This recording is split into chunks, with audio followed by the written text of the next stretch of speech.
tarde, meu amigo, minha amiga. Chega mais, bora continuar juntinhos aqui no Fala Espírito Santo, porque hoje nós vamos falar sobre a alta dos alimentos, o que é possível fazer para a gente tentar garantir o sustento da família, colocar comida na mesa, hein?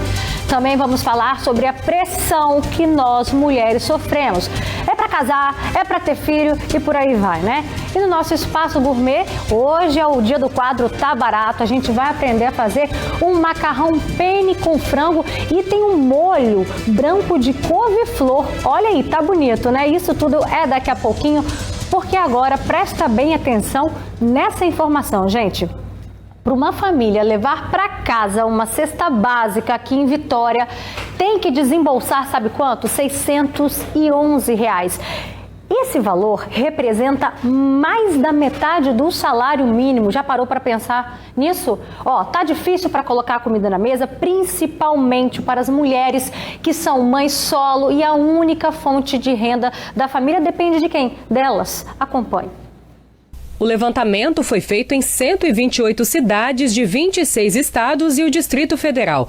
A fome no Brasil é maior entre as famílias chefiadas por mulheres negras e com baixo nível de escolaridade. Em 11,1% das casas onde essas mulheres são responsáveis pelas despesas, a fome está presente. Em 15,9%, não existe a certeza de que a comida vai estar na mesa todos os dias, com qualidade e em quantidade. Os números são bem diferentes quando se trata dos homens. Em 7,7% das casas chefiadas por homens, existe a fome. E a insegurança alimentar está presente em 10,7% dos lares onde o homem é o responsável pelas despesas. A verdade, gente, aqui tá difícil mesmo, é para todo mundo. São poucos que ainda têm aquele privilégio de ir no supermercado e colocar tudo que sempre quis, tudo que dá vontade de colocar no carrinho. São poucos que podem fazer isso. E esse é o assunto da nossa conversa agora aqui no estúdio. Hoje eu recebo o economista Ricardo Paixão, ele vai dar várias dicas por onde que a gente começa economizando, como, né, isso daqui a pouquinho. Só que antes eu também aqui recebo a Sabrina. Olha só a situação da Sabrina. Ela é mãe, tá? Mãe de 3 filhos pequenos. Ela é manicure e conhece muito bem as dificuldades da mulher que é chefe de família. Gente, obrigada pela presença de vocês aqui no Fala Espírito Santo. Sejam bem-vindos, viu? Sabrina, conta pra gente como que tem sido a sua realidade, o seu dia a dia para tentar colocar comida na mesa para alimentar não só você, mas também as crianças. Então, antes da pandemia já não era tão fácil, né? Por ser mãe solteira, por ser negra, por ter um baixo nível de escolaridade, entendeu? Por ser moradora de periferia, já não era tão fácil a gente estar colocando comida na mesa. Depois da pandemia, eu acho que agora está um pouco pior, entendeu? Não só na minha realidade, quanto na realidade de várias outras mães. Eu sou uma mãe solteira, mas eu trabalho, eu tenho um emprego.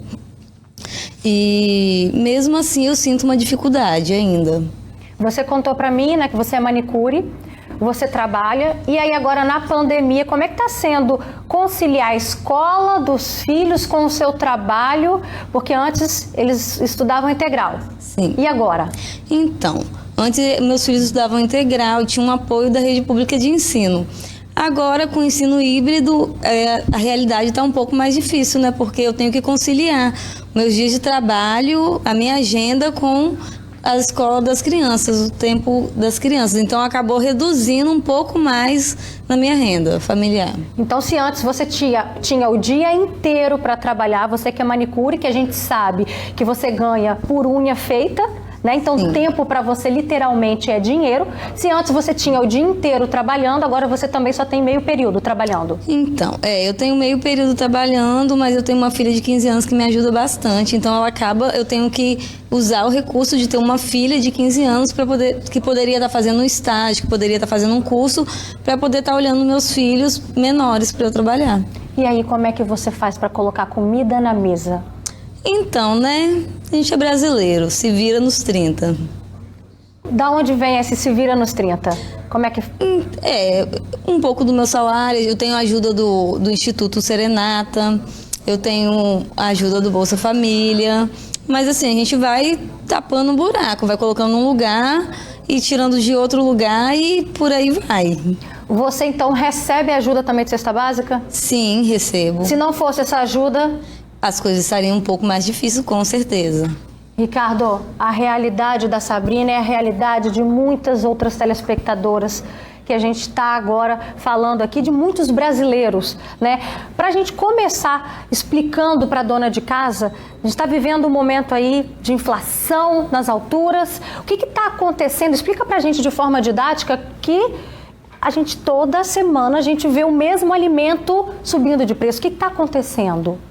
Então, a Sabrina colocou muito bem, né? E a gente viu que antes da pandemia a gente já tinha uma alta, né, constante de vários produtos de alimentos. Com a pandemia você teve um agravamento disso. O que significa que alguns produtos importados, aí tem outras variáveis também que afetam. Alguns produtos são importados, vêm de fora, com o dólar mais elevado, isso faz com que se eleve também.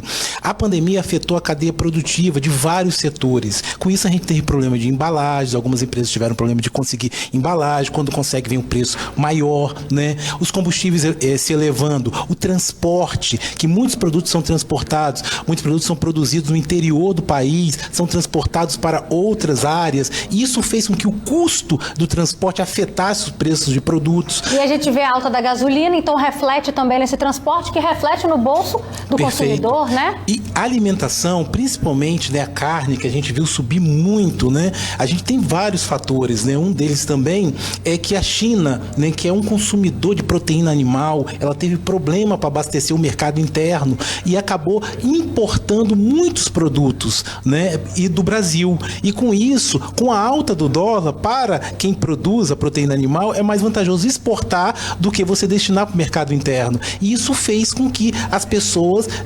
exportassem mais os produtos, e alguns produtos aqui ficaram realmente com oferta reduzida. Isso eleva a pressão nos preços e faz com que os preços se elevem também. Então é um conjunto de fatores que provocam essa elevação de preços. E junto com esse conjunto de fatores que resulta na alta dos alimentos, outros fatores também estão prejudicando justamente esse poder de consumo do brasileiro, que é o quê? A taxa de desemprego, a gente vem acompanhando, que só vem aumentando. Junto com isso, a redução também do auxílio emergencial. Você, Sabrina, você recebe auxílio emergencial? Eu não recebo auxílio emergencial. Não recebe? Não recebo. E ainda assim, a gente sabe que quem recebe também a gente passou por um corte aí, uma redução no próprio valor. Agora, como é que a gente faz, então, para tentar fechar essa conta? Então, é um desafio. Realmente, o salário mínimo é um salário muito pequeno. A gente sabe disso. As pessoas passam muita dificuldade. A Sabrina contou a história dela e é a realidade, como você bem colocou, de muitos brasileiros, né? E a gente vê o seguinte, não tem fórmula mágica. Infelizmente, eu não vim aqui trazer uma fórmula mágica para a gente fazer. O que a gente pode estar propondo é para que essas pessoas, a gente tem que estar buscando realmente programas sociais que são importantes, principalmente aquela parcela da sociedade que está numa situação mais difícil. Esses programas sociais são fundamentais. Não resolvem um problema, mas diante de uma situação de calamidade, serve para amenizar, para amortecer um pouquinho mais, né? Buscar também, a gente sempre fala isso, é muito importante você se planejar, ter a sua dívida anotada, porque muitas pessoas, mesmo que ganham um salário mínimo, às vezes a pessoa acha bem assim, isso aí é para quem ganha um salário maior. Não, são para todas as pessoas, porque mesmo que você que ganha pouco, às vezes você perde um pouco do controle das coisas que você consome, né? Fazer pesquisas de preços. Hoje a gente tem uma ferramenta que é o WhatsApp. Tem algumas pessoas que se organizam em grupos de WhatsApp, aquela pessoa que foi numa feira, que viu um produto mais barato ou no supermercado, bota no grupo e aí você também pode se deslocar para aquele espaço, que de preferência seja perto de casa, para você também poder consumir, né? E também a dica que eu dou, eu sei que é muito difícil, mas a maioria das pessoas tem a capacidade de ter uma habilidade.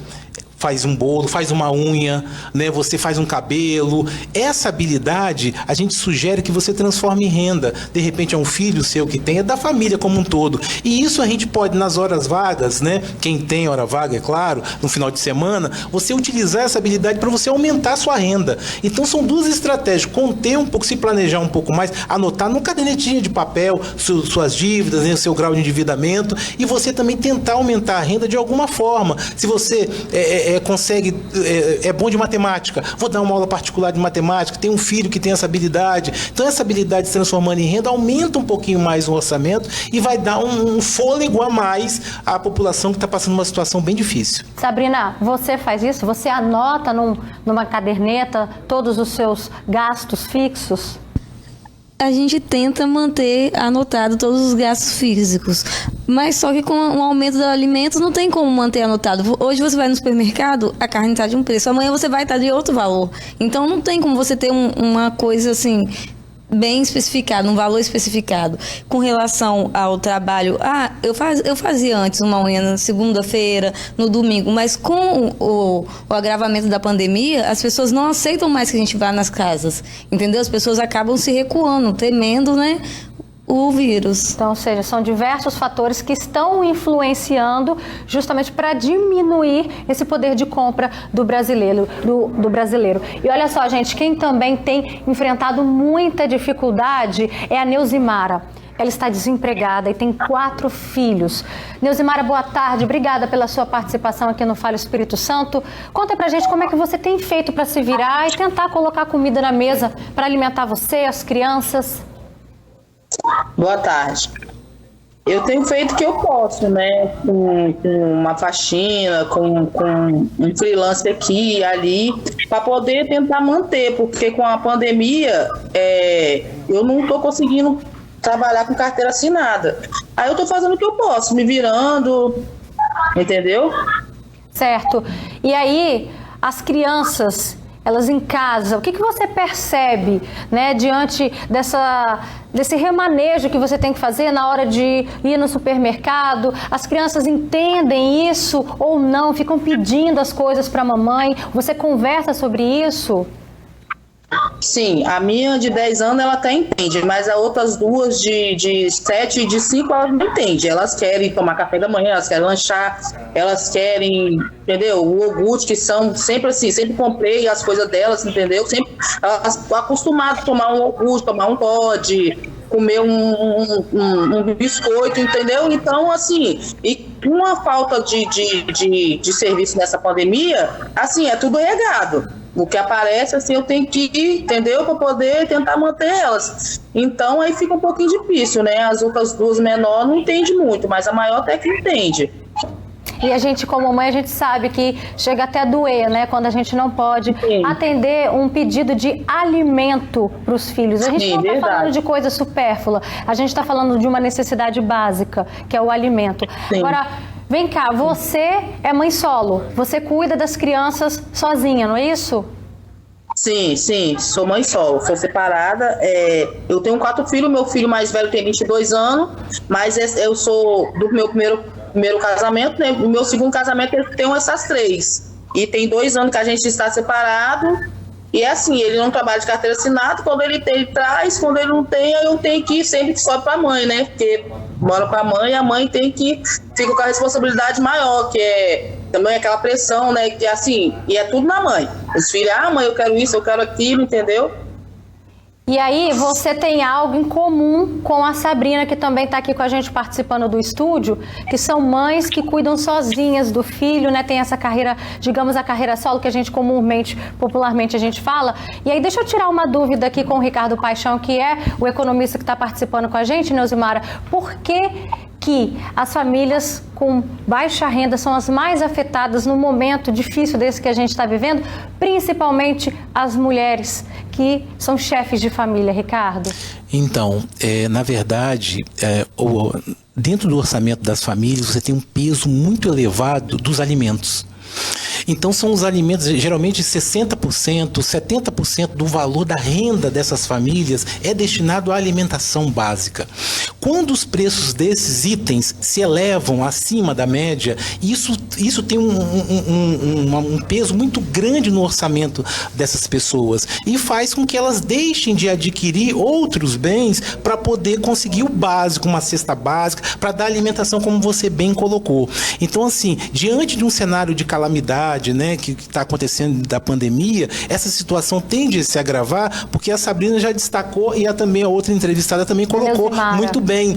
As pessoas não estão aceitando ir na casa, fazer a unha, né, não estão aceitando fazer um cabelo em casa, né, isso está atrapalhando bastante. Mas o que a gente tem observado também, por outro lado, é que a vacinação tem avançado e a gente já está conquistando aí patamares, né, de um razoável controle dessa situação. E a tendência, né, se continuar, né, nessa evolução, é que a gente volte, né, uma certa normalidade de controle, vamos colocar assim. E aí a gente pode ter algumas outras oportunidades para que essas pessoas possam estar fazendo esses serviços esporádicos, como que ela bem colocou. A situação é muito crítica, é muito difícil, né? Mas a gente também tem que ter um pouco de esperança, porque se a vacinação avançar, que na verdade é o que eu atribuo para a gente sair dessa situação crítica que estamos passando, a gente vai ter um outro cenário econômico com um pouco mais de oportunidade. Então a previsão é de que as coisas possam vir a melhorar? Essa é a previsão? É a previsão, desde que a gente continue com esse programa de vacinação, contemplando cada vez mais brasileiros, né? Até o final do ano é provável que a gente tenha um índice de vacinados muito elevado, próximo à totalidade, e com isso a gente vai ter uma tranquilidade um pouco maior.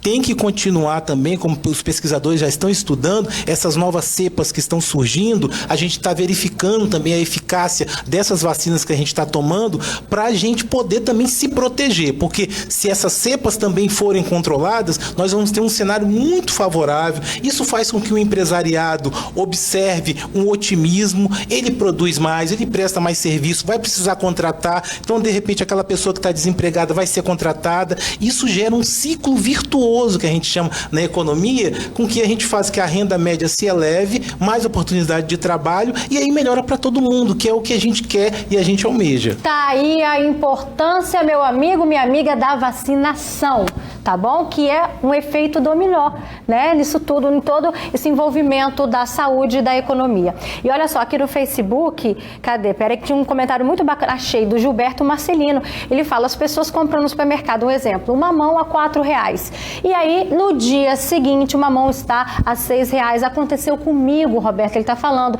Ou seja, no início a gente falava muito da carne vermelha, né? Mas aí hoje a gente vê que está acontecendo até mesmo com o arroz, que é um alimento básico, até mesmo num prato feito. E aí, tocando nesse assunto, o que eu fiz? A gente foi até a rua para a gente saber como que os capixabas estão se virando na hora de pagar a conta do supermercado e manter o orçamento. Olha só, gente, a cada depoimento que a gente viu, acompanhe. O que o senhor ganhava antes? Você compra as mesmas coisas no supermercado hoje? Não compra nada. Compra não. Aumentou muito e caiu. O serviço diminuiu. Então hoje está precário as coisas. Como é que você tem feito então para no final essa conta fechar e ter comida na mesa? Aí você tem de reduzir o gasto, né? E segurar o que você ganha, porque senão se você ganhar e gastar à toa, você fica ruim da vida. Andar para ver aonde está mais barato e comprar. E no final do mês, a conta fecha ou acaba ficando devendo alguma outra conta, deixando para pagar depois no outro mês quando tiver uma condição um pouquinho melhor? Não, eu pago tudo, graças a Deus. Vem cá, meu amigo, me conta aqui. Você, como é que você tem feito agora na pandemia para garantir o sustento? Tá difícil, como é que você tem feito? Tô fazendo bico, agora tô desempregado, tô dando meu jeito. Às vezes vendo caixinha de bala, vendo, e tá difícil, tudo aumentou, tá tudo caro, entendeu? Tá difícil colocar as coisas dentro de casa. Você falou pra mim que agora mesmo você tá de estômago vazio? Eu vou almoçar ainda. Vou ali arrumar o dinheiro pra almoçar ainda, tô vendo. Tá sem dinheiro pro almoço de hoje? Tô, sem dinheiro pro almoço de hoje. Eu tô vendo que você tá aí entregando comida, trabalha entregando comida, é isso? Sim. Agora, como é que é pra você, né, garantir o sustento na sua mesa, na mesa da sua casa? Porque a gente sabe que comida tá caro demais e você trabalha entregando comida. Como é que é a sua realidade? No momento tá muito difícil mesmo, muito complicado, mas a gente tem esperança que o dia vai melhorar. Complicado, né, gente? Ó, diante de outros comentários que eu vi aí, né, que a gente foi pra rua justamente para ouvir o que tá acontecendo mesmo na mesa do brasileiro, a gente viu muito, Ricardo, ó, que a pessoa vai pechinchar, né? Que a pessoa vai tentando adiar a compra, divide o supermercado também 3, 4 vezes, se possível. Só que ainda assim a conta não está fechando. Se tiver que cortar, por onde a gente começa? O que a gente tem que tentar fazer para dar certo? Então, só queria acrescentar um detalhe importante, que a gente vê muito alimentos, né, que são vendidos, muitos consumidores vão ao supermercado consumir alimentos, né, frutas, legumes e outras. A gente vê que, em média, os preços nas feiras livres são mais baratos do que nos supermercados. Então é importante observar o seguinte: vale mais a pena, talvez, você ir numa feira livre para poder adquirir esses alimentos, porque os preços médios tendem a ser menor. Então, assim, essa ação simples pode fazer toda a diferença de você consumir, né, com um pouquinho mais de folga no seu orçamento, entendeu? A situação realmente é muito crítica. São mudanças de hábitos também, né? Exatamente. A pandemia já trouxe isso, né? Porque a gente deixou de frequentar alguns ambientes e passou a pedir, algumas famílias passaram a pedir algum tipo de comida, né, através de aplicativos. Mas, assim, essas mudanças de comportamento são fundamentais para que a gente possa ter uma folga um pouco maior do nosso orçamento, entendeu? Então, assim, é a dica que a gente sempre orienta. Olha, vamos buscar...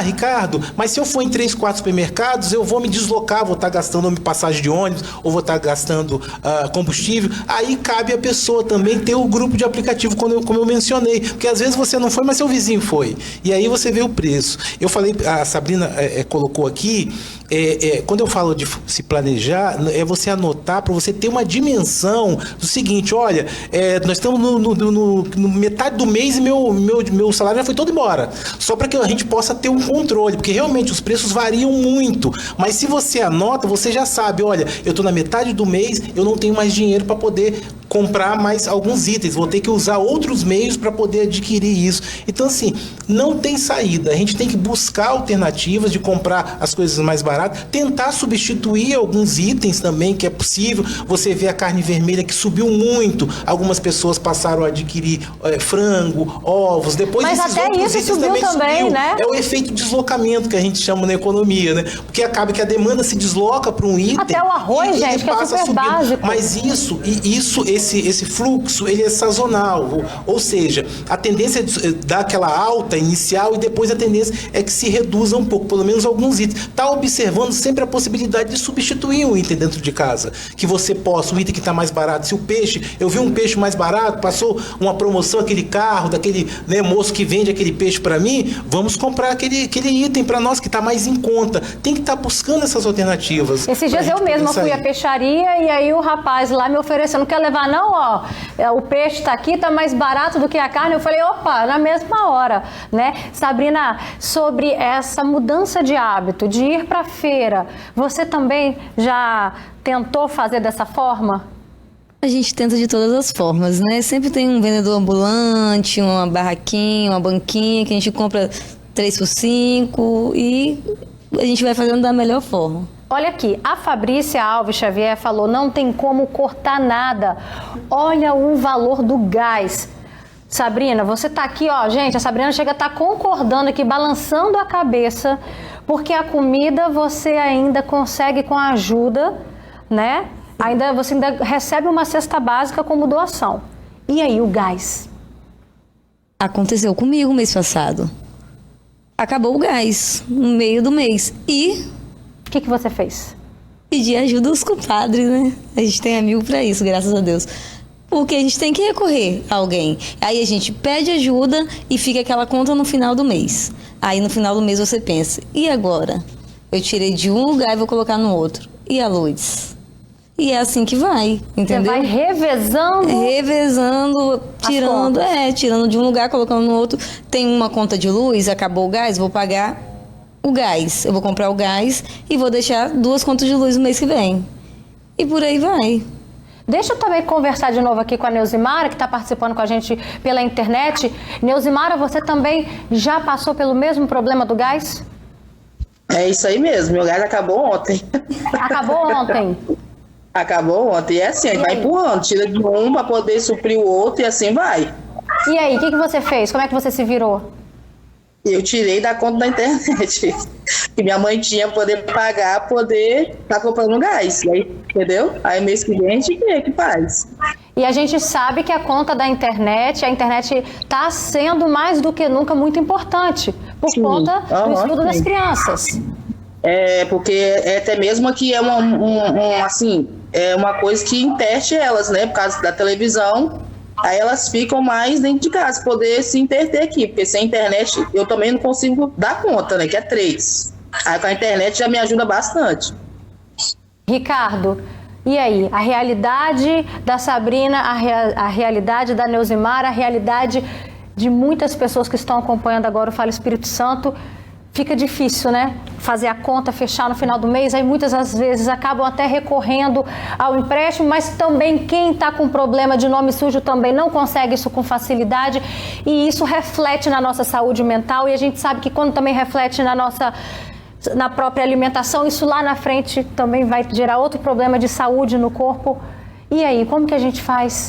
É uma situação muito complicada, né? Realmente vai virando uma bola de neve. Os relatos são contundentes, né, com relação a isso. São itens assim, quando a gente até propõe a substituição, é porque assim, existem vários tipos de famílias, né? Vários padrões de famílias. E tem algumas famílias que já estão no seu limite. Itens básicos como gás, né? Igual ela colocou, conta de luz, conta de água, são itens assim que se você realmente atrasar até um determinado patamar, você vai ficar sem esse item. Então assim, como você colocou a pergunta anterior, o que eu poderia priorizar, né, para poder no nosso pagamento? Seriam esses itens básicos, né, de luz, água. Tá muito caro realmente, entendeu? Mas assim, a alternativa que a gente tem, principalmente para quem tem uma renda muito baixa, é busca de programas sociais que na maioria das vezes a luz, dependendo do quilowatts que você consome, você tem isenção, você consegue isso junto à empresa, à operadora. Então a gente tem que buscar esses programas sociais que são muito importantes, e aí vai uma dica também para que a nossa sociedade, a gente precisa se organizar também para cobrar das autoridades de forma democrática, civilizada, dentro da legalidade, a gente cobrar também para que se tome providência e dê alternativas. De que forma, né, que a gente pode fazer essa cobrança? Lá na sua comunidade, o presidente lá da sua comunidade, você pode chegar até ele para que ele possa buscar também junto à Câmara, né, municipal, né, cobranças junto aos vereadores, junto aos nossos deputados estaduais, mas de uma forma organizada. Então aquele presidente que eu votei na minha comunidade para o meu líder do meu bairro, né, eu vou buscar e para ele falar assim, olha, a comunidade aqui, nós estamos sofrendo com o preço do gás. O que o nosso vereador que nós elegemos poderia fazer? Ações, né? Estou falando em ações que poderiam fazer para ajudar a nossa comunidade também. Mas isso, eu reitero, dentro do princípio da democracia, da legalidade, civilidade, né? A gente pode estar procurando. E o nosso líder comunitário é aquela liderança mais próxima de nós, que pode também ser uma alternativa para nos ajudar. Não tem jeito, a busca desses programas sociais não resolve o problema, mas são fundamentais. Tá aqui os relatos, claro, desses programas. Tem que buscar, conhecer, ver quem tem. Você tem qual programa? Eu quero também. Será que eu me enquadro nos requisitos? Eu vou atrás disso daí também. Então, assim, não tem fórmula mágica, gente. Infelizmente, a realidade é muito cruel para todo mundo, né? Mas a gente tem que buscar meios e cobrar também de pessoas que podem estar criando mais mecanismos, ampliando o auxílio emergencial, de repente, né? Uma pressão da sociedade pode fazer com que se amplie mais um pouco, aumente um pouco mais o valor. Isso tudo passa num diálogo e a gente está cobrando isso incisivamente. Tá certo, obrigada pela participação de vocês aqui no Fala Espírito Santo. A Raquel, pra gente encerrar, ela fala, dica boa, ir na hora da xepa, comprar menos, diminuir os desperdícios e tomara Deus que tudo seja superado. É isso que a gente espera, Raquel. Obrigada pela presença de vocês, viu?